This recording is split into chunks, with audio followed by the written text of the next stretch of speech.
주님의 이름으로 환영하고 축복합니다. 옆에 분에게 인사 나눌까요? 잘 오셨습니다. 잘 오셨습니다. 반갑습니다. 우리 함께 주님 앞에 찬양으로 나아갑시다. 우리 이 시간 기쁜 마음으로 주님께 찬양합니다.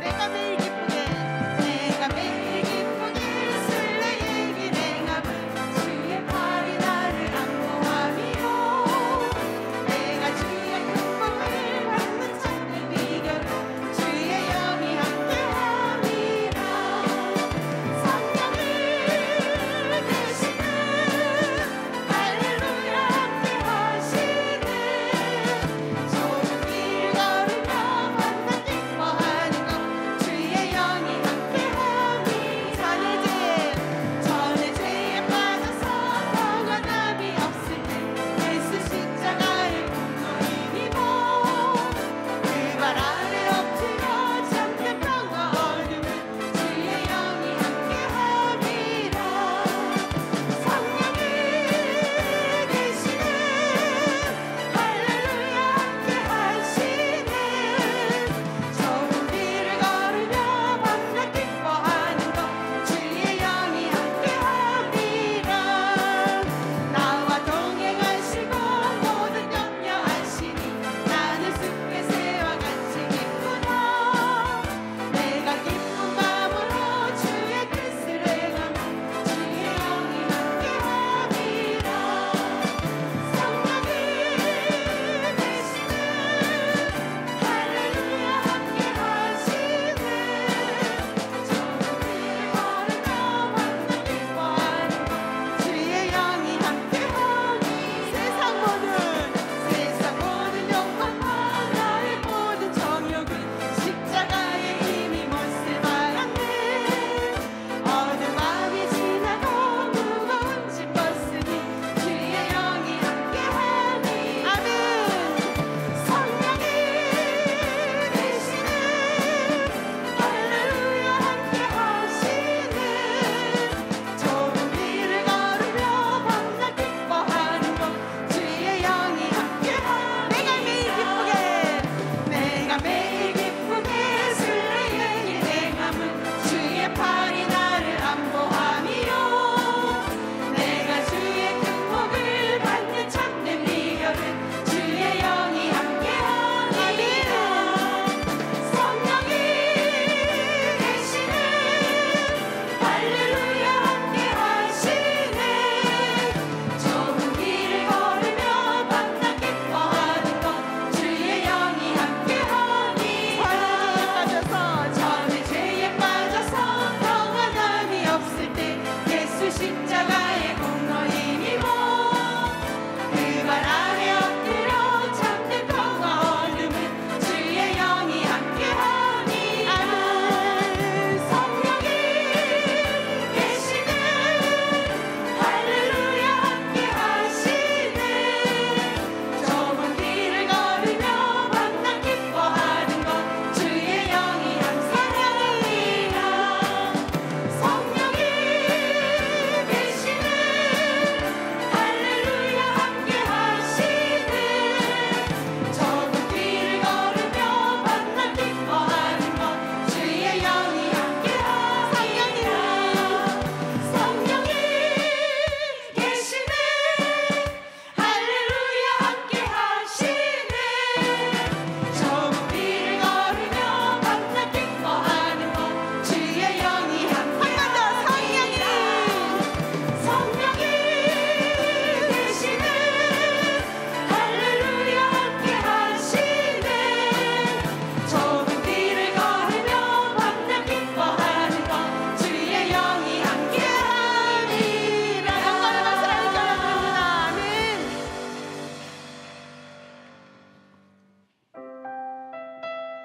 우리의 모든 삶을 주님 앞에 맡기면서 고백하며 나아갑시다.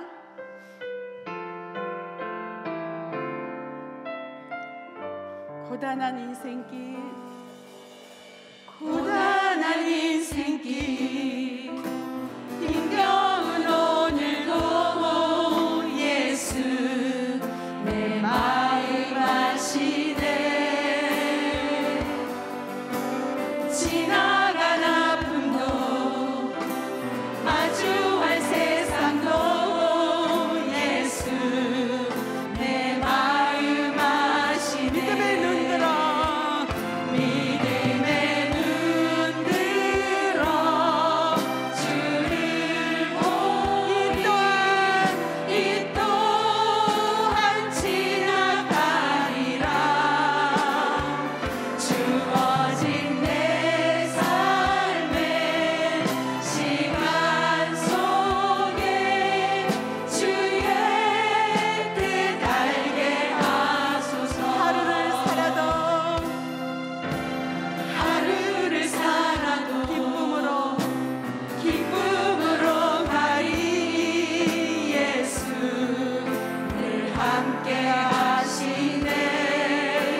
기쁨으로 가리 기쁨으로 가리 예수 늘 함께 하시네. 후회도 염려도 온전히 맡기십시오. 온전히 맡기리 예수 늘 함께 하시네. 믿음의 눈 들어 믿음의 눈 들어 주를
주님의 은혜로 여기까지 왔습니다. 하나님 감사합니다. 우리가 어떤 상황에서도 주님 말씀하시면 나아가겠습니다. 주님이 뜻하신 그곳에 우리가 결단하며 가겠습니다. 함께 기도하며 나아갑시다. 하나님 아버지 감사합니다. 하나님 지금까지 인도하신 그 주님 앞에 기도하며 나아가오니 하나님 우리가 주님 말씀하는 그곳에 우리가 서 있게 하여 주시옵소서.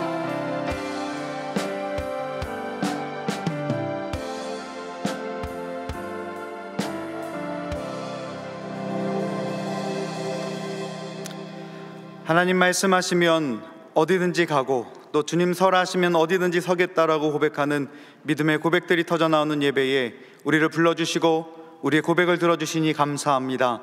하나님 이 시간 각 사람에게 말씀하시는 하나님의 영이 지혜와 계시의 정신으로 깨닫게 하여 주시고 한 사람 한 사람 우리 목장 수요 낮 예배를 통하여 거저 왔다 거저 돌아가는 일이 없도록 하나님의 은혜와 하나님의 말씀을 붙잡고 남은 시간도 승리하며 나아가는 은혜의 한 주간이 되게 하여 주시옵소서. 이 모든 간구를 우리 함께 하시는 예수님의 이름으로 기도하옵나이다. 아멘. 아멘. 할렐루야. 네, 우리 수요 목장 지도자 모임에 오신 여러분 환영합니다. 우리 좌우에 계신 분들에게 이렇게 인사하실까요? 우리의 만남은 우연이 아닙니다. 인사하겠습니다. 우리의 만남은 우연이 아닙니다. 우리의 만남은 우연이 아닙니다. 다시 한번 인사하실까요? 함께 계셔주셔서 감사합니다. 인사하겠습니다. 네, 오늘 우리에게 주시는 하나님의 말씀은 민수기 13장입니다. 민수기 13장 25절에서 33절 말씀, 민수기 13장 25절에서 33절의 말씀을 함께 읽겠습니다. 하나님의 말씀을 대언하겠습니다. 우리 다 같이 일어나셔서 하나님의 말씀을 경청하겠습니다.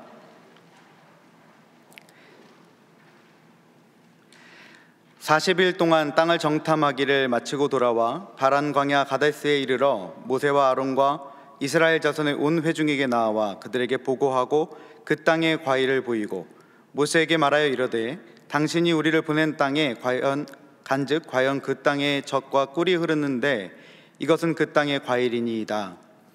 그러나 그 땅 거주민은 강하고 성읍은 견고하고 심이 클 뿐 아니라 거기서 아낙 자손을 보았으므로 아말렉인은 남방 땅에 거주하고 헷과 여부스인과 아모리인은 산지에 거주하고 가나안인은 해변과 요단가에 거주하더이다. 갈렙이 모세 앞에서 백성을 조용하게 하고 이르되 우리가 곧 올라가서 그 땅을 취하자 능히 이기리라 하나 그와 함께 올라갔던 사람들은 이르되 우리는 능히 올라가서 그 백성을 치지 못하리라.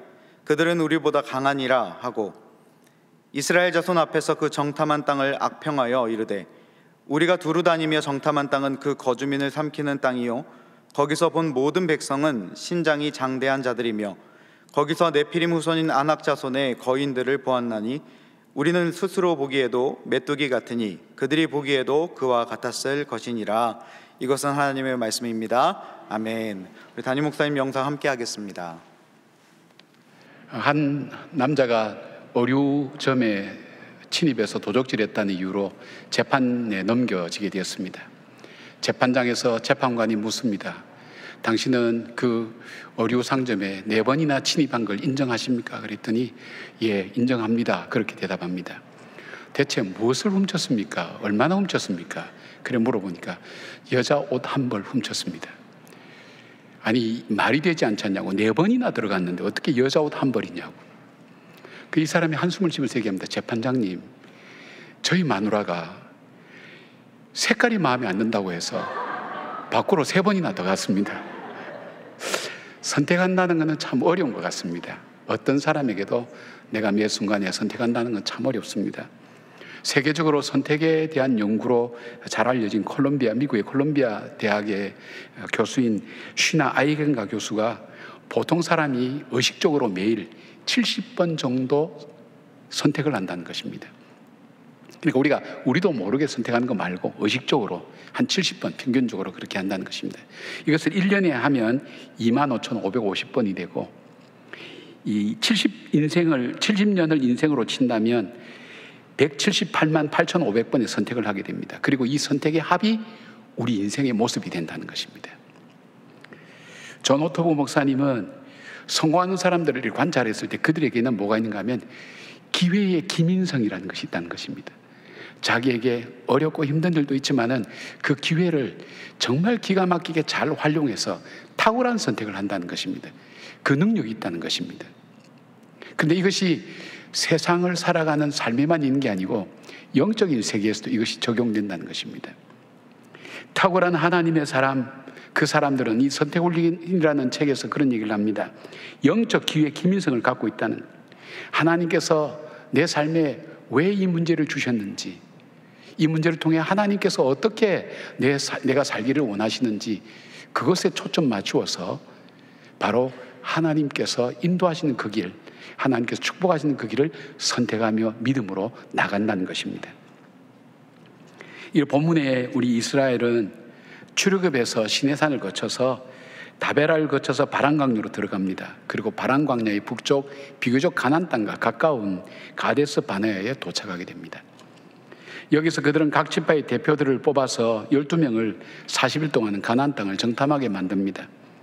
그런데 그들이 갔다가 와서 보고하는 내용 때문에 이스라엘 백성이 지금 혼란에 빠졌습니다. 2명은 가나안 땅으로 바로 들어가자 하고, 나머지 10명은 우리는 그 땅을 점령할 수 없다.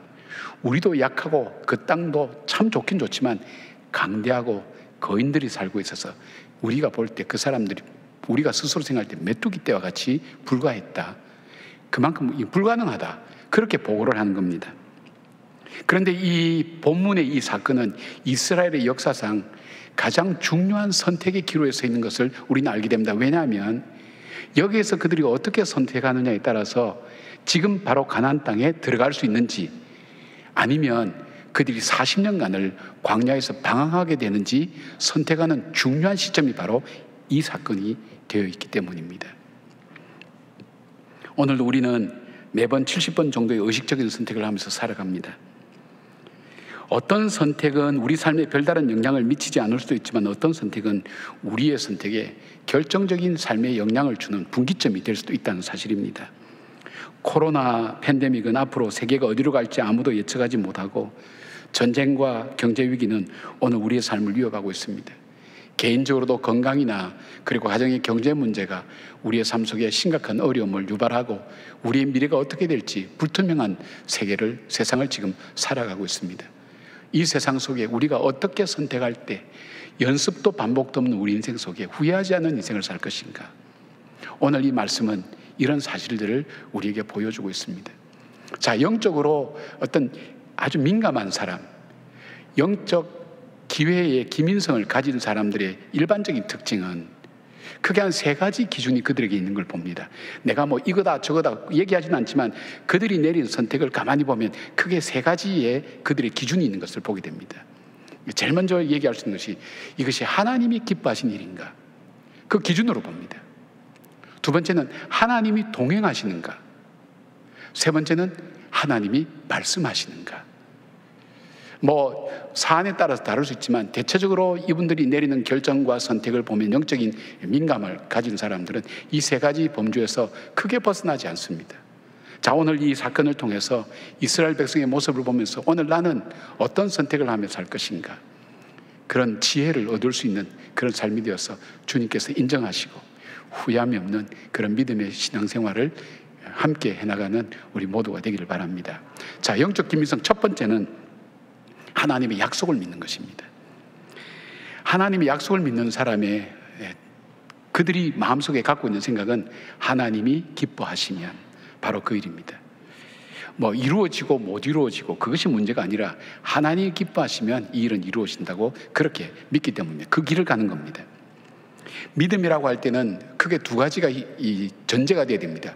믿음의 대상을 알아야 됩니다. 내가 누구를 믿는지. 여러분이 지금 하나님을 믿잖아요, 그죠? 예수 그리스도를 이 땅에 구세주로 보내주신 그 하나님을 믿는 겁니다. 믿음의 대상입니다. 근데 믿음의 내용이 있어야 됩니다. 무엇을 믿어야 됩니까?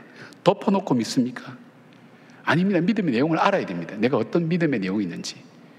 그 믿음의 내용, 하나님이 약속하신 것을 믿는 그 믿음의 내용이 있어야 됩니다.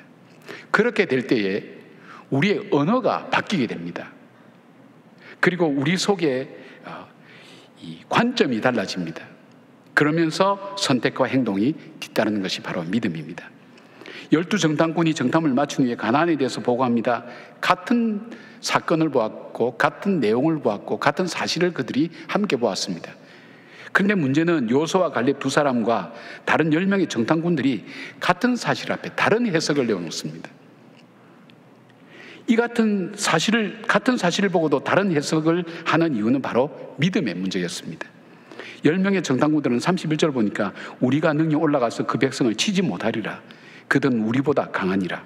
32절부터 33절 우리가 두루다니며 정탐한 땅은 그 거주민을 삼키는 땅이요 거기서 본 모든 백성은 신장이 장대한 자들이며 거기서 네필림의 후손인 아낙 자손의 거인들을 보았나니 우리는 스스로 보기에도 메뚜기 같으니 그들이 보기에도 그와 같았을 것이라. 내가 스스로 메뚜기 같다고 생각하는데 누가 거기를 가겠습니까? 비교할 때 어떻게 많은 것 중에 보잘것없는 메뚜기에 비교하는 거예요. 그만큼 우리는 그 사람들 앞에 보잘것없는 존재였다고 있는 사실 그대로 그들이 얘기했겠죠. 그러나 여호수아와 갈렙 두 사람은 같은 내용이지만 해석과 결론이 다릅니다. 보는 관점이 다릅니다. 해석하는 게 다릅니다. 그리고 결론이 다릅니다. 30절 보니까 갈렙이 모세 앞에서 백성을 조용하게 하고 이르되 우리가 곧 올라가서 그 땅을 취하자 능히 이기리라 하니 14장 7절 8절 보니까 이스라엘 자손의 온 회중에게 말하여 이르되 우리가 두루다니며 정탐한 땅은 심히 아름다운 땅이라. 여호와께서 우리를 기뻐하시면 우리가 그 땅으로 인도하여 들이시고 그 땅을 우리에게 주시리라. 이는 과연 죽과 꿀이 흐르는 땅이니라. 이들이 이렇게 말하는 기준이 있었어요. 그 기준이 뭐냐면 여호와께서 기뻐하시면, 우리가 메뚜기 떼 같이 보잘것없다 할지라도, 우리에게 능력이 없다 할지라도, 저것이 아무리 어렵다 할지라도 여호와께서, 전능하신 한 여호와께서 원하시면, 기뻐하시면 일은 가능하다는 겁니다. 그러니까 우리 하나님 약속으로 우리에게 주셨으니까 저 땅을 정복하자고 그렇게 얘기하는 겁니다. 결론이 다르죠. 여호수아 갈렙은 믿음의 대상인 하나님을 믿었습니다. 믿음의 내용인 하나님의 약속을 믿었습니다.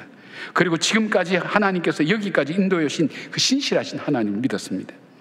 믿음의 고백으로 담대하게 외칩니다.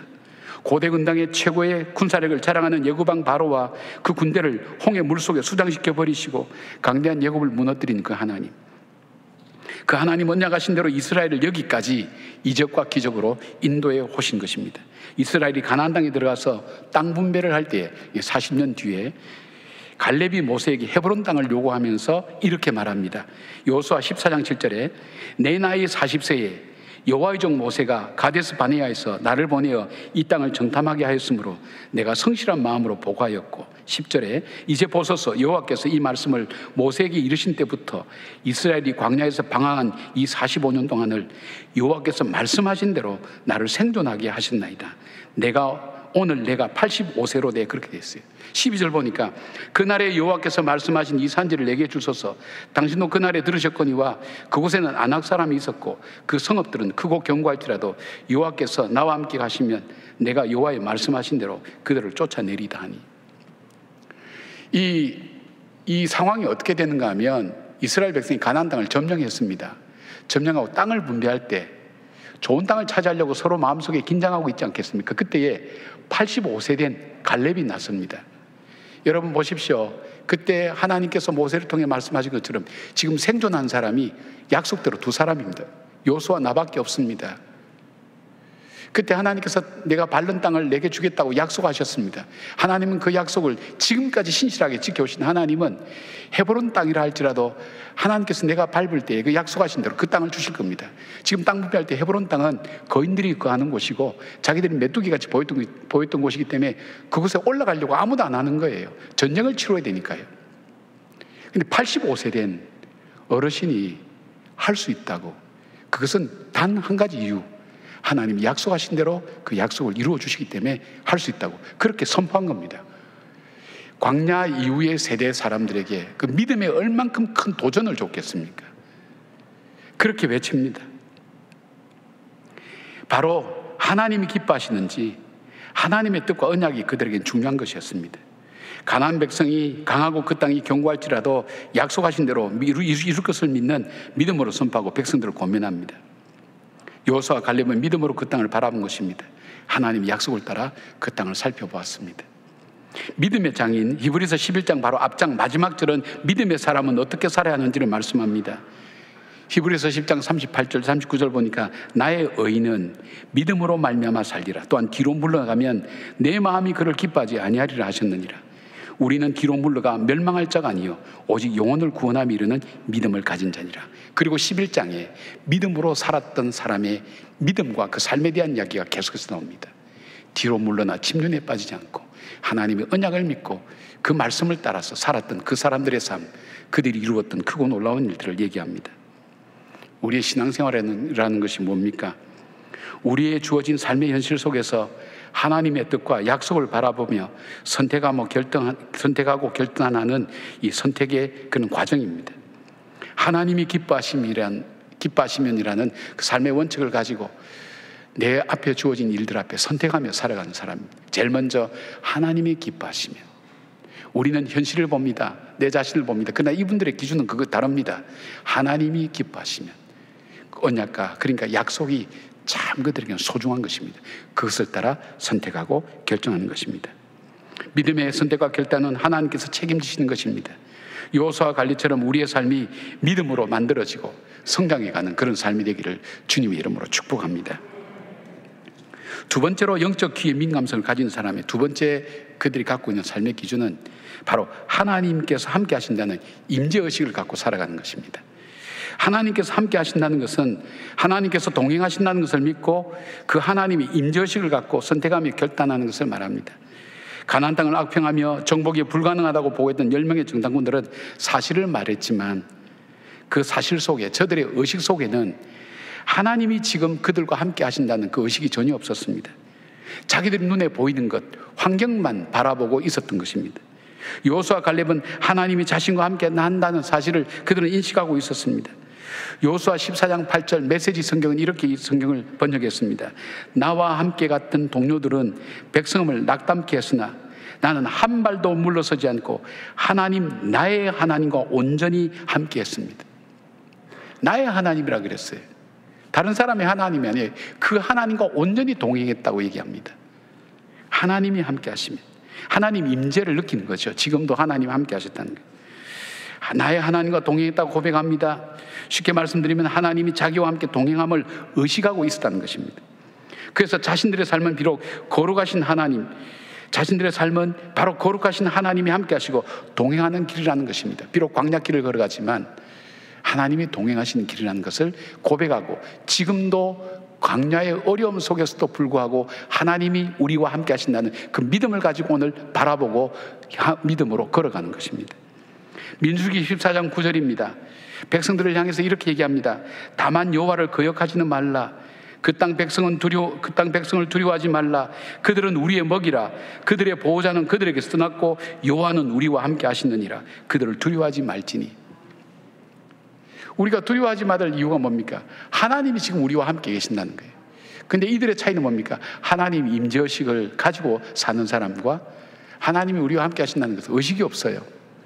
여러분, 이 예배가 하나님이 이 자리에 임재하신다는 우리 믿음의 고백과 하나님의 역사하심을 우리가 볼 수 있는 그런 의식이 없다면 이 예배는 청중들 모아놓고 어떤 예식을 지내는 것에 불과합니다. 의미가 없습니다. 이 예배가 의미 있게 하나님 이 자리에 임재하시고 그 믿음의 고백이 함께 주님 앞에 드려지고 기도가 되고 찬양이 되고 말씀을 들을 때 저것이 나에게 주시는 하나님 말씀이라고 들을 때 그때 비로소 예배가 여기서 역사가 일어나고 삶의 변화가 일어나는 것입니다. 그렇지 않으면 아무런 의미가 없습니다. 의미를 못 찾으니까 신앙생활 자체가 이상해지는 거예요. 예배에서 의미를 찾습니다. 찬양이 내가 드릴 찬양이고 기도가 내가 드릴 기도고 말씀이 나를 향한 하나님 말씀이며 그 하나님이 여전히 나를 사랑하시고 붙드신다는 것을 그리고 지금 이 순간도 나와 함께 하신다는 것을 믿을 때에 담대해질 수 있는 겁니다. 우리 간증하신 우리 집사님 그렇잖아요. 하나님이 지금도 나와 함께 하신다는 사실을 그가 믿는 것. 모세는 자신들의 눈에 보이는 목표인 가나안 땅에 들어가는 것보다 더 중요한 것이 하나님이 동행하시는 거였습니다. 그 신앙 고백을 갖고 있었습니다. 왜냐하면 가나안 땅이 필요하다 할지라도 하나님과 동행하는 그 이유는 하나님이 모든 것 되시기 때문입니다. 전쟁의 승리와 패배, 행복과 불행도 하나님이 함께 계시는가 아닌가에 달려있기 때문입니다. 존 오토보고 목사님은 다시 이렇게 얘기합니다. 고대 세계에서 복이란 인간에게 가능한 지구의 형태의 행복이었다. 헬라에서는 신들의 더 없는 행복한 상태를 복받은 이라고 표현했다. 하지만 이스라엘 백성에게 복은 하나님께 받은 선물보다도 오히려 하나님과 함께하는 삶을 의미했다고 그렇게 얘기합니다. 다윗은 시편 23편에서 자기 일평생을 인도하시고 보호하시고 공부하신 그 하나님을 이렇게 고백합니다. 3절 4절에 내 영혼을 소생시키시고 자기 이름을 위하여 의의 길로 인도하시는도다. 내가 사망의 음침한 골짜기로 다닐지라도 해를 두려워하지 않을 것은 주께서 나와 함께 하심이라. 주의 지팡이와 막대기가 나를 안위하시나이다. 6절에 내 평생의 선하심과 인자심이 반드시 나를 따르리니 내가 여호와의 집에 영원히 살리로다. 다윗은 그의 평생 속에 부족함이 없었던 것은 하나님이 나와 함께 하신다는 사실을 그는 믿고 살았습니다. 그래서 그는 고백합니다. 적진 속에도 뛰어들고 밤에도 단잠을 잘 수 있었던 이유가 바로 그 사실들을 믿었기 때문입니다. 모세가 죽은 후에 두려움에 떨던 여호수아에게 하나님께서 나타나셔서 말씀하셨습니다. 모세가 죽고 난 다음에 왜 여호수아가 그렇게 낙담하고 두려워했습니까? 첫째, 자기 자신을 봅니다. 모세는 탁월한 사람입니다. 하나님의 능력을 가진 사람입니다. 근데 자기는 심부름꾼에 불과하다는 것을 자기는 알았습니다. 이 백성을 이끌어갈 수 있는 능력도 없고 그만한 이 왕의 그런 리더십에 훈련을 받은 적도 없고 광야에 대해서 훈련받은 적도 없습니다. 자기 자신을 볼 때 너무 연약하기 때문에 감당하지 못하기 때문에 두려웠습니다. 자기와 함께하는 백성들을 봅니다. 저들이 40년 동안 보여준 것은 바로 그들 지금까지 보여준 것은 불평과 원망 그거밖에 없었습니다. 불평하고 원망하는 사람을 이끌고 어디를 가겠다는 얘기입니까? 그리고 그 앞에 주어진 이제 요단강을 건너고 여리고성을 점령하는 전쟁은 이 일들이 그에게 너무나 컸습니다. 두려워할 게 뻔하잖아요. 장막 안에 들어가 있어서 그는 벌벌 떨고 있었습니다. 그때 하나님이 찾아오셔서 말씀합니다. 내가 내게 명령한 것이 아니냐? 강하고 담대하라. 두려워하지 말며 놀라지 말라. 내가 어디로 가든지 내 하나님 여호와가 너와 함께 하시느니라. 10절 시작은 이렇게 됩니다. 이에라는 말로 시작합니다. 곧 이런 뜻도 되고요. 그러므로라는 그런 의미도 되겠죠. 여호수아는 하나님께 함께 하신다는 말씀을 듣고 바로 믿음으로 일어서서 담대히 가나안 땅을 향해 걸어갔습니다. 자신의 연약함이나 환경을 두려워하지 않았습니다. 왜냐하면 지금까지 광야에서 인도하신 전능하신 하나님이 동행하심을 그가 다시 발견했고 의식이기 때문입니다. 주님 우리와도 약속하셨습니다. 마태복음 28장 20절에 내가 너희에게 분부한 모든 것을 가르쳐 지키게 하라. 볼지어다 내가 세상 끝날까지 너희와 함께 하시리라. 그 주님은 오늘 이 시간에 나에게 주신 말씀입니다. 내가 너와 함께 하겠다. 세상 끝날까지. 우리가 하나님이 함께 하시면 광야 같은 인생을 살아갈 때 한 걸음 한 걸음 걸어갈 때 그 주님과 동행하면 어느 날인가 이 광야에서 벗어나겠지. 하나님의 약속이 분명히 내 삶을 통해 이루어질 거야. 그 소망을 붙들고 믿음으로 한 걸음 한 걸음 이겨나가는 것입니다. 지금도 암 선고를 받고 중병의 선고를 받고 낙심하는 분들이 적지 않습니다. 젊은 분들도 얼마나 많은지 모릅니다. 얼마나 절망이 되겠습니까? 낙심되겠습니까? 나를 바라볼 때, 내 환경을 바라볼 때 하나님 난 아직 죽을 때가 멀었습니다. 내가 아플 때가 압니다. 그러면서 하나님께 울부짖지 않을까요? 그때 눈을 들어서 내 병을 바라보고 내 환경을 바라보는 것보다 나에게 약속하신 그 하나님, 나를 위해서 친히 십자가에 못 박혀 돌아가시면서 내가 연약하고 죄인되고 내가 주님과 원수됐을 때도 십자가에서 예수 그리스도께서 십자가에 못 박혀 죽으심으로 나를 사랑하는 그 확실한 증거를 보여주신 주님, 그 십자가의 증거를 다시 붙들고 말씀으로 딛고 일어서는 것, 그것이 바로 우리의 믿음 생활인 것입니다. 사랑하는 여러분, 영적 민감성을 가진 사람은 바로 지금 여기에 하나님 임재하심을 믿습니다. 그 믿음의 고백으로 찬양합니다. 믿음의 고백으로 기도합니다. 믿음은 우리를 담대하게 만듭니다. 앞으로 나갈 힘과 용기를 주는 것입니다. 하나님의 임재의식을 갖고 살아가는 사람은 선택이 다릅니다. 삶의 방향이 다릅니다. 목적이 다릅니다. 방법이 다릅니다. 열정이 다릅니다. 오늘도 우리와 동행하시는 그 하나님을 의식하면서 하나님이 나와 함께 하신다는 사실을 믿음으로 우리의 삶 속에 선택해가는 여러분들 되시기를 바랍니다. 세 번째 영적 기회의 민감성은 어떤 것일까요? 하나님 말씀에 순종하는 것입니다. 하나님 말씀에 순종하는 사람들의 삶의 기준은 주님 말씀하시면입니다. 가능성은 보지 않습니다. 손해와 이익을 따지지도 않습니다. 자신의 입장이나 환경을 중요하게 생각하지 않습니다. 주님 말씀하시면 순종하는 삶을 삽니다. 10명의 정탐꾼들의 보고를 들은 이스라엘 백성은 14장 1절 보니까 온 회중이 소리를 높여 부르짖으며 백성이 밤새도록 통곡하였더라. 여러분, 인생을 살면서 밤새도록 통곡해 본 적이 있습니까? 정말 내가 절망 중에 절망에 빠졌을 때, 내 앞에 희망이 없을 때, 그때는 우리는 통곡할 수밖에 없습니다. 통곡하고 싶어서 통곡하는 거 아닙니다. 나도 모르게 눈물이 주르륵 흐릅니다. 나도 모르게 통곡하게 됩니다. 잠이 오지만 잠이 안 옵니다. 밤잠을 잘 수가 없습니다. 근데 이 이스라엘 백성은 얼마나 두렵고 절망했던지, 지금까지 광야 생활 고생한 것도 보통 어려운 게 아닌데, 우리에게 가야 될 그 땅 속에 우리가 갈 수 없는 땅이 된다니, 이 광야에서 죽는구나, 그렇게 생각할 때 얼마나 낙심될 만한 일이 있겠습니까? 근데 그들은 그 낙심과 통곡으로 끝나지 않았습니다. 이것은 바로 이어서 모세와 아론을 원망하여서 그들이 애굽 땅에 죽었거나 이 광야에서 죽었으면 좋았을 것이라고 탄식합니다. 여기서도 끝나지 않습니다. 그 탄식은 하나님을 원망하는 말을 쏟아냅니다. 3절에 보니까 어찌하여 여호와가 우리를 그 땅으로 인도하여 칼에 쓰러지게 하려는가. 그리고 4절에 이렇게 선택합니다. 이에 서로 말하되 우리가 한 지휘관을 세우고 애굽으로 돌아가자 하며. 달라지죠. 선택이 달라지죠. 반응이 달라요. 우리가 어떤 어려움을 만나면 그 어려움에 대한 반응은 쉽게 할 수 있습니다. 그러나 그 어려움을 어떻게 선택할 것인지 하는 것은 우리의 응답입니다. 근데 성경은 그 응답을 믿음으로 하라는 것입니다. 문제를 따라하지 말고, 내가 살아온 삶에 따라하지 말고 믿음으로 응답하라는 것입니다. 너가 나에게 욕했으니까 나도 너한테 욕한다 그러지만, 사실은 너가 나한테 욕했지만 모든 사람이 같이 욕합니까? 아니지 않습니까? 내가 욕하기로 선택하고 욕하는 겁니다. 그것이 생략되어 있는 겁니다. 그러니까 매 순간이 나의 선택인 것입니다. 근데 성경은 바로 그 상황이 나에게 일어났기 때문에 내가 슬프다, 내가 고통스럽다, 그럴 수 있죠. 그거는 반응입니다. 그러나 응답은 무엇입니까? 거기에 믿음으로 내가 응답하는 것입니다. 하나님 앞에 믿음으로 응답할 때 그 문제는 오히려 우리의 걸림돌이, 디딤돌이 되는 놀라운 역사가 일어나는 것입니다. 하나님께서는 지금까지 불순종한 이스라엘을 달래고 야단치시고 격려하면서 여기까지 오셨습니다. 근데 가장 결정적인 순간에 하나님께 불순종하고 대적하는 것입니다. 14장 28절에 그들에게 이르기를 여호와의 말씀에 내 삶을 두고 맹세하노니 너희 말이 내 귀에 들린 대로 내가 너에게 행하리니. 우린 저 땅에 들어갈 수 없구나, 우리는 더 이상 희망이 없구나 하는 그 말이 내 귀에 들린 대로 너에게 그대로 해주겠다. 이스라엘 백성은 바로 그렇게 외쳤던 그 사람들은 광야에서 다 죽었습니다. 출애굽했던 세대는 다 광야에서 죽을 때까지 40년간을 방황하기 위해 하나님께서 만드셨습니다.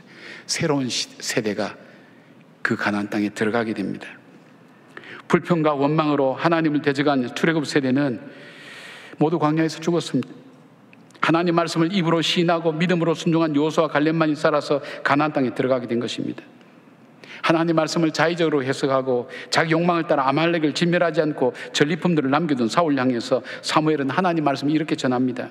사무엘상 15장 22절에 사무엘이 이르되 여호와께서 번제와 다른 제사를 그의 목소리를 청종하는 것을 좋아하심같이 좋아하시겠나이까. 순종이 제사보다 낫고 듣는 것이 수양이 기름보다 나으니, 그렇게 말씀합니다. 그리고 불순종하는 사울왕을 하나님 버리시기로 결정합니다. 예수님은 십자가를 앞두고 겟세마네 동산에서 하나님의 뜻에 순종하기 위해서 몸부림쳤습니다. 땀방울이 핏방울이 되도록 간절하게 이 잔을 피할 수 있게 해달라고 말입니다. 그러나 순종하셨습니다. 그리고 십자가의 고난을 받으셨습니다. 마침내 승리하셨습니다. 이로 말미암아 저와 여러분이 구원을 받게 된 것입니다. 하나님 뜻을 이루게 된 것입니다. 사도 바울은 바로 이런 예수님의 모습에 대해서 빌립보서 2장 5절부터 8절까지 이렇게 우리한테 말씀합니다. 너희 안에 이 마음을 품으라. 곧 그리스도 예수의 마음이니 그는 근본 하나님과 본체시나 하나님과 동등됨을 취할 것을 여기지 아니하시고 오히려 자기를 비워 종의 형체를 가지사 사람들과 같이 되셨고 사람의 모양으로 나타나사 자기를 낮추시고 죽기까지 복종하셨으니 곧 십자가에 죽으심이라. 주님을 소개하면서 바로 순종하시는 예수님 마음을 품으라고 그렇게 말씀합니다. 신앙생활의 본질은 하나님 말씀에 대한 순종에 달려 있습니다. 믿음의 사람의 선택 기준은 주님 말씀하시면 바로 그것이 믿음으로 순종하는 것입니다. 철로 역정에 보면 천성을 향해 가는 기독도가 길을 잘못 들었습니다. 그래서 의심의 성이라는 곳에 들어가게 되었습니다. 근데 이 성을 안에 들어가면 들어갈수록 문들이 다 잠기는 거예요. 나갈 수 있는 문들이 다 잠기는 거예요. 그가 안쪽에 깊게 왔을 때는 더 이상 이성을 빠져나갈 수 없다는 것, 그 문들이 다 잠겼고 자기 능력으로는 나갈 수 없다는 그 마음 때문에 절망과 좌절을 하고 있었습니다. 근데 이 기독도와 동행하는 소망이라고 하는 그 사람이 그런 얘기를 합니다. 기독도, 하나님이 당신을 위해 뭔가 준비해 놓으신 것이 이 상황 속에 있을 거란 말이야. 그렇게 얘기하는 순간 자살의 유혹을 받고 있던 바로 이 기독도가 전혀 돌아볼 것 같지 않았던, 전혀 다시 쓸 것처럼 여기지 않고 안쪽에 깊숙이 넣어둔 뭔가를 하나 끄집어냅니다. 아, 이거 하나님이 언젠가 나에게 주신 건데, 꺼내서 보니까 열쇠였습니다. 그 열쇠로 문을 여니까 문이 하나씩 하나씩 다 열리는 것입니다. 의심과 절망과 낙심의 문들이 하나씩 열려지면서 결국 의심의 성을 빠져나올 수 있게 되었습니다. 이 열쇠가 바로 약속의 말씀입니다. 사랑하는 여러분, 살다 보면 절망스러운 환경과 상황이 잘 때가 있습니다. 나 자신과 환경을 바라보면 부정적이고 낙심되는 생각이 계속 일어날 때에 하나님의 언약의 말씀을 기억해내시기 바랍니다. 소망 가운데 영원한 형벌 속에 살 수밖에 없는 나를 사랑해 주신 그 하나님의 사랑, 그리고 그 하나님이 십자가를 통해서 자기의 사랑을 증거하신 그 하나님이, 그 언약하신 것은 나는 인생이 아니니 시건치 아니하시겠다고 약속하신 그 하나님의 언약을 기억해내시길 바랍니다. 그 말씀 붙드시기를 바랍니다. 그 말씀이 나를 주장하게 하시기를 바랍니다. 문제가 나를 주장하게 내버려 두지 말고, 환경이 나를 휘두르도록 내버려 두지 말고, 그 말씀이 나를 주장할 수 있도록 그렇게 하나님께 나의 주권을 올려드리십시오. 그때에 나의 보는 관점이 달라집니다. 내 속의 언어가 달라집니다. 그리고 나의 선택과 그 행동이 바뀌어집니다. 그것을 통해서 하나님이 인도하신 길을 우리는 걸어갈 수가 있는 겁니다. 광야 같은 인생을 살아가는 여러분, 우리 모두 광야길을 걷고 있습니다. 한 번도 가보지 않은 길을 걸어가고 있습니다. 미래에 어떤 일들이 우리를 기다릴 수밖에 있는지 알 수 없습니다. 그러나 오늘 우리의 삶을 알고 계시고 인도하시는 그 하나님을 바라보며 그 하나님 말씀을 따라서 믿음으로 한 걸음 한 걸음 나갈 때 언젠가 그 광야 끝에서 하나님의 성호를 찬양하며 나도 모르게 성숙되어진 하나님의 사람의 모습을 우리가 함께 고백하며 주께 영광 돌릴 날들이 반드시 올 것입니다. 시련과 고난 가운데 있다 할지라도, 낙심할 수밖에 없는 상황 속에 있다 할지라도 일어서기를 바랍니다. 다시 말씀 붙으시기를 바랍니다. 그리고 믿음의 선택을 하는 하나님의 사람 되기를 진심으로 축복합니다. 아멘. 기도하겠습니다. 인생의 광야를 살아가는 하나님 아버지, 우리 사람들을 살피시고 돌아보시는 하나님 아버지, 하나님, 광야 생활은 참 고달픕니다. 언제 이 광야의 삶이 끝날지 가도 끝이 없는 것 같습니다. 내가 가는 삶의 방향이 바로 가는 길인지 확신이 없을 때도 많습니다. 세상의 것 가지고 물질이 있으면, 지식이 있으면, 자리가 있으면, 건강이 있으면 모든 것이 보장되는 것처럼 우리에게 느껴질 때도 있지만, 돌아보면 뭔가 우리에게 정말 가장 중요한 것이 빠져있다는 것을 저희들은 고백드리지 않을 수가 없습니다. 주님, 바로 주님으로 우리 마음을 채우게 하여 주시옵소서. 주의 말씀이 나를 주장케 하여 주시옵소서. 주의 성도들 가운데 주의 말씀이 불기둥과 구름기둥이 되게 하시고, 만나와 메추라기가 되게 하시고, 광야의 이슬과 하나님 소나기 같은 하나님의 은혜가 우리에게 임하셔서 하나님이 고난을 이겨내며 승리하는 주의 백성으로 살아가게 하여 주시옵소서. 예수님의 이름으로 기도드리옵나이다. 아멘. 아멘. 예. 우리 다시 한번 좀 인사하실까요? 좌우에 계신 분들에게 인사하십시다. 우리의 만남은 우연이 아닙니다. 우리의 만남은 우연이 아닙니다. 네. 여러분, 지금까지 살아오시면서 이건 진짜 잘한 선택이다라고 하는 3가지 선택들이 있다면 어떤 게 있으십니까? 빨리 생각해 보세요. 10초 드리겠습니다. 1, 2. 내가 잘한 선택 3가지. 저는요, 첫 번째, 사랑하는 아내를 만나게 된 것이, 아주 형식적인 아내를 만나게 된 것을 최고의 선택이었다. 예. 저희 부부가 이제 선교지에서 만났어요. 그래서 선교사로 나가서 이제 저희 아내는 제주 쪽에서 이제 이렇게 나왔고, 저는 서울 쪽에서 이렇게 이제 파송을 받아서 나왔는데, 딱 만났는데 거기서 만난 겁니다. 여러분, 이게 우연일까요? 아니요. 하나님이 여러분 우연이라고 생각하고 싶으시죠? 예. 저는 하나님의 인도하심이 있었다라고 믿습니다. 그리고 두 번째 잘한 선택은 자녀를 셋을 낳은 거. 여러분, 우리 어른들이 말씀하시니 다다익선, 많아도 부족함이 없는, 우리 자녀가 많으면 많을수록 또 좋은 것 같습니다. 첫째 아이를 놓고 보니까 하나님, 첫째 아이 낳는데 이 아이를 키울 수 있는 상황과 여건이 되겠습니까? 둘째 아이가 생기고요. 하나님, 둘을 어떻게 키웁니까? 하나님 딱 둘을 키울 수 있는 만큼을 허락을 해주시더라고요.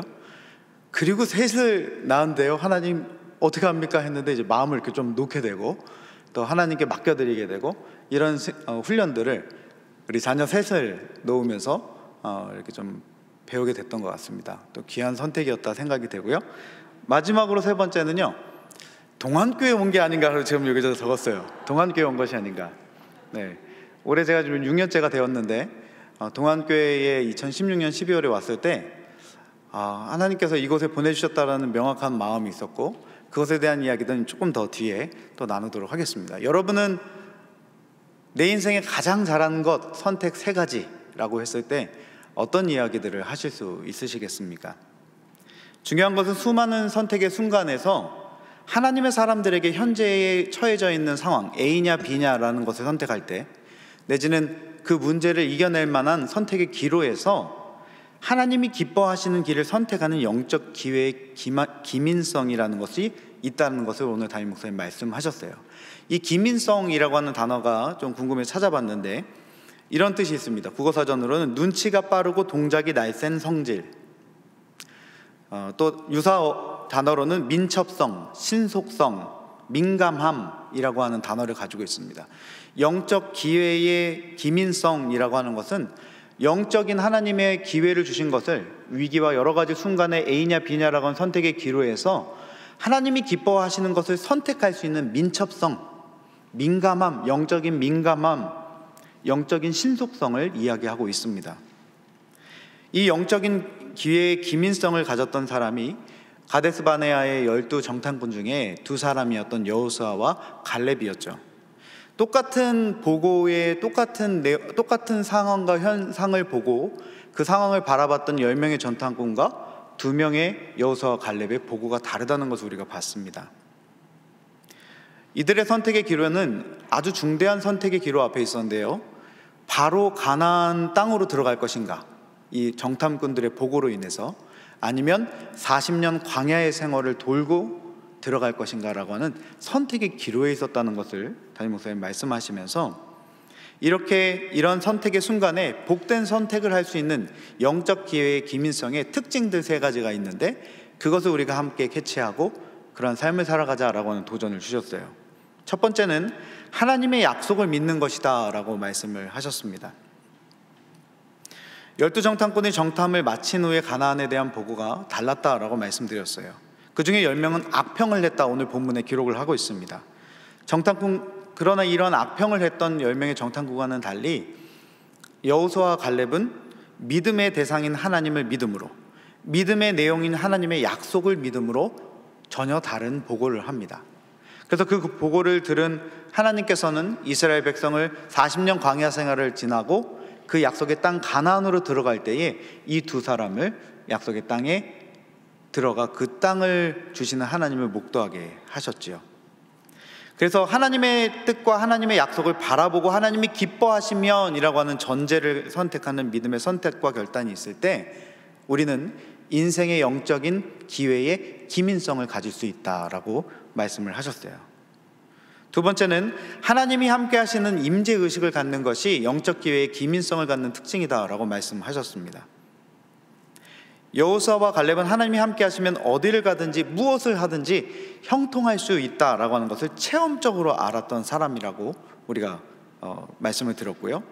이 믿음의 사람들은 자신의 눈에 보이는 목표인 어떠한 그 지점으로, 어떠한 그 땅으로 들어가는 것보다 하나님이 동행하시는 삶에 대한 것, 하나님을 체험하고 하나님을 만나고 하나님이 함께 하시는 임재를 더 중요하게 여겼던 사람이다라고 말씀하시면서, 이 영적 민감성을 가진 사람은 바로 지금 여기에 하나님이 임재하고 계시고 나와 함께 하심을 믿는 사람이다.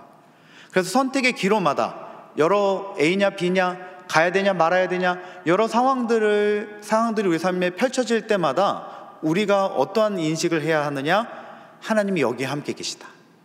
하나님이 지금 이 선택의 앞에 있는 나와 함께 계시다 라고 하는 이 믿음의 하나님의 임재의식을 가져야 된다라고. 그래서 하나님이 동행하시기만 한다면 이라고 하는 이 전제를 선택하는 믿음이 우리를 담대하게 하고 또 나아갈 힘과 소망과 용기를 얻게 된다라고 도전을 하고 계십니다. 세 번째, 하나님의 말씀에 순종하는 것이 영적 기회의 기민성의 세 번째 특징이라고 말씀하시는데요. 하나님의 말씀에 순종하는 사람들의 기준은요, 주님 말씀하시면 이라고 하는 기준을 가지고 있습니다. 하나님 말씀하셔서 가라 하시면 가고, 하나님 말씀하셔서 서라 하시면 서는 것, 하나님 말씀하시기만 하십시오, 듣겠습니다, 종이 순종하겠습니다 라고 하는 자세 말입니다. 그래서 빌립보서 2장 5절에서 8절 말씀을 말씀하시면서 순종에 대한 것을, 예수님의 그 마음, 순종을 우리가 품어야 한다라고 말씀하셨어요. 그래서 여러분, 이렇게 살다 보면 절망스러운 환경과 상황에 처해질 때마다 그 현실을 바라보고 낙심하지 않고 주님이 기뻐하시면, 주님이 동행하시면, 주님이 말씀하시면 이라고 하는 이 세 가지의 기준을 정하고 믿음으로 반응하며 선택할 때에 하나님의 역사를 보게 될 것이다 라고 하는 도전을 우리가 받았습니다. 여러분, 그래서 이것에 대한 적용 질문으로 그 다음 페이지를 보시면 세 가지를 함께 볼 수 있을 것 같습니다. 우리 목장원들과 한 주간 또 이 목장 모임을 하실 때에 이 세 가지 질문 중에 여러분 목자님들께서 이렇게 보시다가 시간적인 부분에 시간 여유가 없다라고 하면 하나님이 여러분 목자님 한 분 한 분에게 기름 부어 주셨고 또 지혜를 주셨기 때문에 그 목장의 상황을 가장 잘 알고 있는 목자님들께서 1번을 택해서 나눠야 되겠다, 1, 2번만 나눠야 되겠다, 아니면 3번만 나눠야 되겠다 라고 하는 것들을 이렇게 선택적으로 골라서 함께 나누셔도 시간을 또 아끼고 그렇게 풍성한 나눔이 될 거라 생각이 됩니다. 우리 1번인데요, 우리 1번 문제 한번 좀 다 같이 한번 읽어보겠습니다. 시작.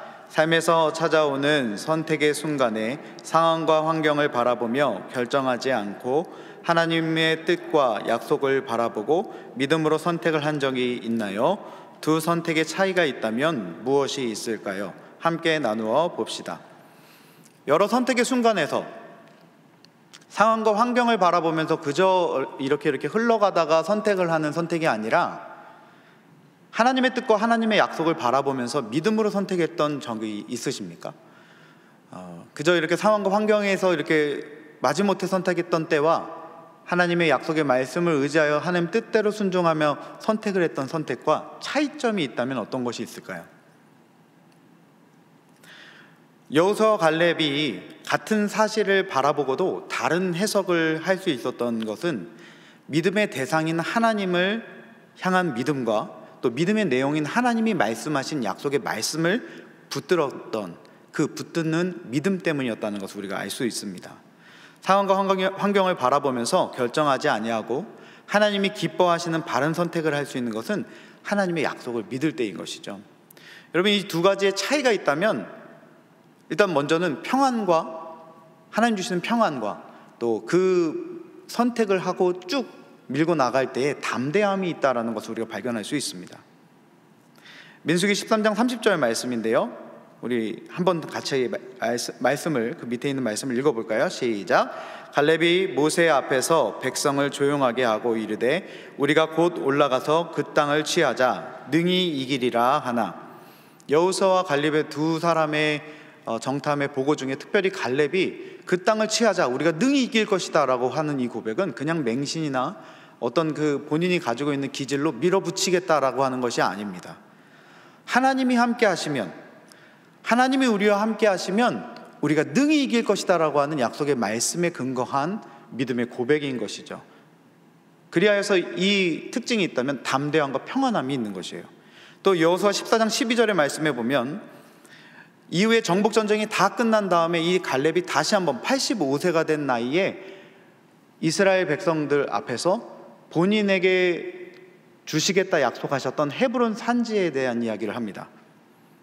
그러면서 이렇게 말씀하세요. 그날에 여호와께서 말씀하신 이 산지를 지금 내게 주소서. 당신도 그날에 들으셨거니와 그곳에는 아낙 사람도 있고 그 성읍들은 크고 견고할지라도 여호와께서 나와 함께 하시면 내가 여호와께서 말씀하신 대로 그들을 쫓아내리이다 하니. 아멘. 차이가 있다면 하나님이 함께 계신다라고 하는 담대함을 넘어서서, 여러분 이게 정복전쟁이 이제 학자들은 16년 정도가 걸렸다라고 이야기를 하는데요, 85세가 된 노년의 갈렙이 16년의 정복전쟁에 정말 치열한 전쟁을 끝난 이후에 이제 다시 한번 저 갈렙이 헤브론 땅을 얻으려면 올라가서 싸워야 되는 순간이, 아무도 다른 사람들이 가려고 하지 않았다라고 담임 목사님 말씀하셨는데, 그 헤브론 산지로 다가간다는 것은 아낙 자손과 아주 강대한 군사들과 붙어야 되는 상황에서 그곳을 가겠다라고 고백하는 이유가 무엇이었습니까? 하나님의 말씀, 약속을 의지하였기 때문에 그런 줄 믿습니다. 차이가 있다면요, 지속성의 차이가 있어요. 하나님의 약속, 믿음의 대상인 하나님을, 그리고 그 믿음의 대상인 하나님이 말씀하신 약속의 말씀을 믿는 사람은요, 지속성에서 차이가 납니다. 새로운 환경과 여러 상황들이 펼쳐질 때에 그것에서 이건가? 내가 잘못 선택한 거 다시 돌아가는 것이 아니라, 정말 뒤로 물러나서 침륜에 빠지는 삶이 아니라 16년이 지나도 20년이 지나도 30년이 지나도 그 땅을 주시겠다고 약속하셨던 하나님의 말씀을 믿음으로 그 산지를 취하겠다라고 고백할 수 있게 되는 줄 믿습니다. 지속성이에요. 여러분, 이 지속성이 우리 가운데 있기를 바랍니다. 두 번째, 하나님이 나와 함께 계심, 임재의식을 확실히 느낄 수 있었던 개인적인 체험을 나눠봅시다. 또한 그때의 나의 선택은 어떠한 변화가 있었나요? 이런 나눔들을 함께 해보시고요, 3번으로 넘어가겠습니다. 하나님의 약속을, 우리 3번 질문 한번 읽어볼까요? 시작. 하나님의 약속을 믿으며 함께 하시는 하나님을 의식하고 말씀에 순종하는 삶을 살아가기 위해 우리 삶 속에 필요한 훈련은 어떠한 것이 있을까요? 네. 여러 상황에서 선택의 기로에서 우리는 세 가지를 전제를, 기준을 가지고 선택해야 된다라고 말씀을 드렸습니다. 첫 번째는 주님이 기뻐하시면, 두 번째 주님이 함께 하시면, 그리고 마지막 주님이 말씀하시면이에요. 이 주님이 말씀하시면이라고 하는 이 단계에는 하나님이 내게 말씀하시기만 한다면 내가 즉각적으로 기쁘게 온전히 순종하겠습니다라고 하는 순종의 마음이 있는 것이죠. 우리가 어려움을 만날 때에 그 어려움에 대해서 어떠한 반응을 선택할 것인가라고 하는 것, 그 선택할 것인가는 우리의 응답에 달려 있다라고 말하고 있습니다. 어려움이 탁 닥쳐왔을 때 그것의 반응은 누구나 할 수 있어요. 그러나 그 반응 중에 하나님이 기뻐하시는, 하나님이 원하시는 것들을 선택하는 것은 우리의 선택, 응답의 모습이라고 말씀을 하고 있습니다. 성경은 그 응답을 믿음을 따라 하라라고 도전하면서 하나님을 의식하며 말씀에 순종하는 삶을 살기 위해서 하나님이 함께 하시는 것을, 늘 하나님의 임재를 연습하는 것에 대한 이야기를 하고 있습니다. 이걸 준비하면서 로렌스 형제가 지은 고전 중에 하나인 하나님의 임재 연습이라고 하는 책에 한 글귀가 생각났습니다. 매 순간 삶의 자리에 하나님이 함께 하심을 인식하며 사건과 현상 속에 질문하는 습관을 가져야 된다는 겁니다. 내가 정말 하나님이 함께 계시는지를, 또 주님이 말씀하시면 내가 언제든지 그 말씀에 순종하겠습니다라고 하는 자세와 믿음을 가지려고 한다면 매 사건과 현상 속에, 처해져 있는 사건과 현상 속에 하나님께 묻는, 질문하는 습관을 들여야 된다라고 말하고 있는 것이죠. 훈련이 필요하다는 것입니다. 여러분, 어제는 비가 왔었죠? 그런데 오늘은 어떻게 날이 아주 맑게 겠지 않습니까? 하나님, 어제는 비가 왔는데 오늘 이렇게 날이 이렇게 맑게 해주신 이유가 뭐예요? 라고 물어보시면서 오신 분. 네. 하나님께 물어봐야 된다는 것이죠. 너무나 사소해 보이지만 여러분, 궁금하다면 그 묻는 연습이 하나하나, 여러분이 나갈 때 한번 물어보세요. 하나님, 이렇게 좋은 날씨를 주신 이유가 뭐예요? 그러면 하나님 100% 그런 얘기 하실 거예요. 너 때문이지. 네가 목장 지도자 모임에 나오게 하기 위함이지. 하나님은요, 사건과 현상 속에서 그 모든 상황을 바라보고 그것을 접하고 있는 우리의 인생에서 그 하나님이 기뻐하시고 온전하신 뜻이 무엇인지를 말씀하시는 분입니다. 이 간증만 하고 마치고 싶어요. 저는 동안교회가 제가 이곳에 온 제가 정말 잘한 선택 중에 하나다라고 말씀을 드렸는데, 이 동안교회에 2016년에 왔을 때 하나님이 저에게 그 말씀을 허락하셨어요. 로마서 12장 2절 말씀입니다. 너희는 이 세대를 본받지 말고 오직 마음을 새롭게 함으로 변화를 받아 하나님의 기뻐하시고 온전하신 뜻이 무엇인지 분별하도록 하라. 저는 이 동안교회에 있는 기간 동안에 이 말씀이 그때마다 여러 상황과 현상이 펼쳐져서 A인지 B인지를 선택해야 될 때, 또 여러 상황들이 정말 예상하지 못했던 어떤 상황들이 펼쳐져서 난감하게 되기도 하고, 또 자신 없게 되기도 하고, 또 때로는 우쭐대기도 하고, 여러 상황들이 펼쳐질 때 이 말씀이 저를 붙잡아 주셨는 줄 믿습니다. 하나님의 너희는 이 세대를 본받지 말고, 저는 본받지 않으려고 이 말씀을 가지고 몸부림을 치는 거죠. 하나님 새롭게 마음을 새롭게 함으로 변화를 받아, 하나님 날마다 새롭게 함으로 변화되는 인생이 되게 해달라고 말씀을 부여잡고 기도하는 겁니다. 하나님의 선하시고 온전하시고 기뻐하시는 뜻이 무엇인지 분별하는 삶. 때마다 여러 선택의 기로가 있을 때마다 이 말씀이 저를 붙잡고 그리고 여기까지 또 오게 하셨어요. 그래서 저는 동안에서의 요 시간들이 정말 저에게는 하나님의 뜻을 분별할 수 있는 귀한 시간이었다고 믿습니다. 여러분 어떠십니까? 담임 목사님 마지막 부분에 약속의 말씀은 모든 염려와 근심과 걱정의 문을 여는 열쇠다라고 말씀하셨습니다. 올해 여러분에게 주신 약속의 말씀이 무엇인가요? 여러분 인생 가운데 여러분에게 주시는 하나님의 약속의 말씀은 무엇입니까? 상황과 환경이 펼쳐질 때 그곳에서 하나님 주시고자 하는 약속의 말씀은 또한 무엇입니까? 그 약속의 말씀을 가지고 믿음으로 선택하고 반응할 때에 그 막혀있고 눌려있고 묶여있는 묶임들이 풀어지고 잠겨있는 그 문들이 열리게 될 줄 믿습니다. 약속의 말씀을 꼭 부여잡고 승리하는 믿음의 반응과 응답을 해 나아가는 저와 여러분 되기를 주님의 이름으로 축복합니다. 네, 우리 한기서 목사님 나오셔서 광고해 주시겠습니다.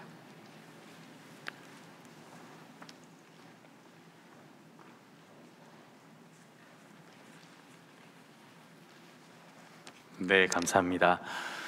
목장 모임 다들 잘하고 계시죠? 모일 때마다 말씀 잘 나누고 계시죠? 히브리서 13장 16절 말씀입니다. 10월의 말씀은 다들 암송하십니까? 우리 자막을 보면서 함께 같이 한번 읽어보도록 하겠습니다. 시작.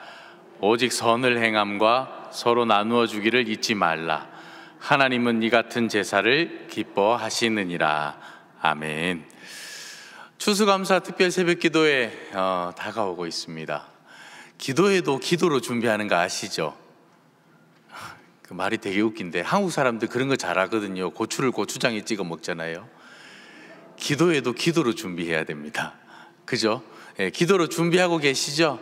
예, 이번에 참 많이 기대가 됩니다. 예, 저분들이 이렇게 오시지 않습니까? 저는 직접 제가 아는 분들도 있고 한 분 정도는 제가 잘 모르고, 그러니까 인사만 하는 정도고 나머지 분들은 제가 다 아는 분들인데 정말 많이 기대가 됩니다. 여러분 기도하면서 제가 오기 가르쳐 드렸습니까? 오기로 한다고. 기도하고 기대하고 기억하고 기다리면 기적이 일어난다. 예, 그 오기로 하는 거거든요. 예, 우리 기도하면서 우리 추수감사 특별 새벽 기도에 잘 준비하면 좋을 것 같습니다.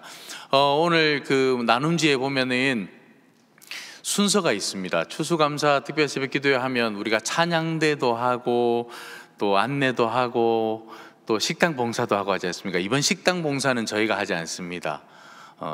청년부에서 이제 식당 봉사는 청년부에서 올인하기로 했습니다. 우리 2주 하잖아요. 그래서 2주 동안 청년부가 알아서 하시오. 우리 마을에서는 찬양대 한 번씩 3, 4, 5, 6마을은 복이 많아가지고 2번. 예, 그렇게 찬양대에 저희가 섬기면 될 것 같습니다.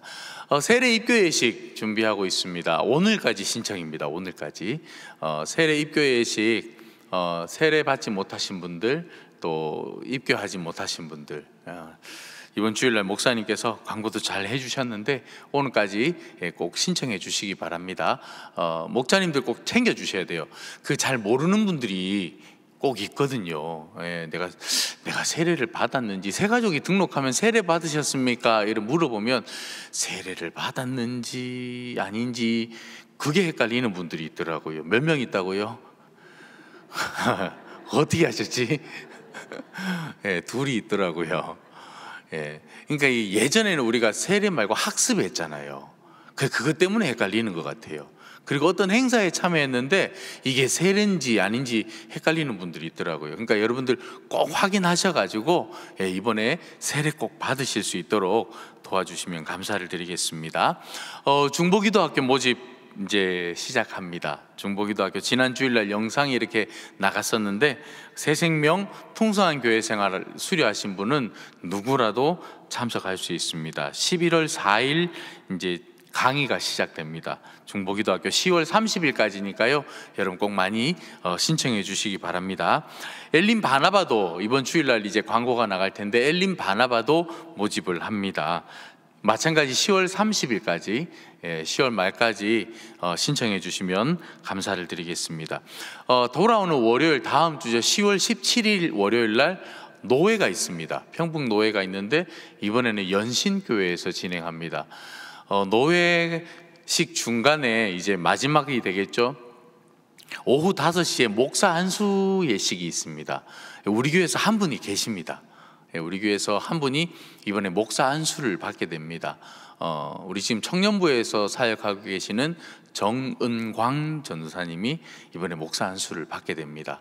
여러분 위에서 기도 많이 해주시기 바랍니다. 정은광 전도사님 우리 동안교회 만나서 복받은 사람이에요. 동안교회 와서 목사도 되지요. 우리 교회에서 결혼도 했지요. 이제 뭐 아이까지 낳으면 삼위일체 완성입니다. 1만 번 동안 성도의 성전기도 계속 진행되고 있습니다. 여러분 많이 참석해 주시고 기도해 주시면 좋을 것 같습니다. 마지막으로 광고 하나 더 드리려고 합니다. 권사의 수련회 있습니다. 10월 21일입니다. 10월 21일 금요일 오전 10시 반에서 저녁 7시까지 남양주 동안교회, 그러니까 기도원에서 저희가 권사의 수련회를 준비하고 있습니다. 지금 예상하기로는 한 120명 정도. 그러니까 동안교회 권사님은 다 온다고 보고 있습니다. 이명 권사님, 또 뭐 은퇴 권사님, 은퇴 이명하신 이명 권사님인데 은퇴하신 분들. 이 말이 참 어렵네, 그죠? 아무튼 권사라는 직분을 달고 있는 분은 다 누구라도 좋으니 다 해당자가 됩니다. 그래서 저희가 이번엔 관광버스도 한 3대 정도 대절하고, 그래서 이번에 정말 올 한 해 뜨겁게 기도로 한번 마무리해보자, 그런 마음을 가지고 이 수련회를 준비하고 있습니다. 모든 권사님들 다 참석하시면 좋을 것 같습니다. 그래서 이번 수련회 기간 동안은 정말 목숨 걸고, 여러분 목숨 걸고 눈물 쏟아가며 언제 기도해 보셨습니까? 요즘 그렇게 잘 기도 못했지 않습니까? 이번에 기도원에 올라가 가지고 우리 한번 정말 눈물 콧물 쏟아내면서 같이 한번 뜨겁게 기도하는 시간을 가져보고 싶습니다. 권사님들 모두 다 참석해 주시면 감사를 드리겠습니다. 이제 버스가 아마 대절되고 그러면은 아마 여러분 다 연락 받으셨죠? 참석하실 것이냐고. 스케줄 가능하면 이번에 다 이렇게 조율하셔서 이번 권사의 수련회 꼭 참석해 주시면 감사를 드리겠습니다. 오마을은 오늘 목사님이 안 계시지만 그 자리에 모이시면 됩니다. 이미 다 얘기하고 가셨다더라고요. 수고하셨습니다. 마을별로 모임 갖도록 하겠습니다.